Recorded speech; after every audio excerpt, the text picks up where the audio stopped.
أول التمكين ابتلاء، لن تمكن إلا بابتلاء. والله وبالله وتالله لن نمكن إلا بلاء عام أو بلاء خاص. قاعدة أول التمكين ابتلاء. ولرب أمر مسخط لنا في عواقبه رضا. بمعنى مثلا الآن ثلث القرآن قصص، ثلث القرآن ترى قصص فيها عبرة، فيها تثبيت النبي عليه الصلاة والسلام ولمن وراءه إلى آخره. قال العلماء لو تتبعت ما يتصل بالقصص لوجدت أن ما من قصة بدأت أو انتهت بانتصار إلا بدأت ببلاء.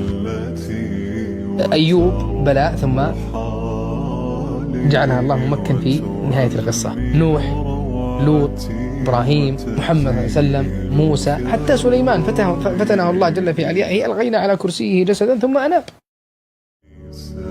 لن تمكن إلا ببلاء، لن تمكن إلا ببلاء. عشان كذا وش الدرجات؟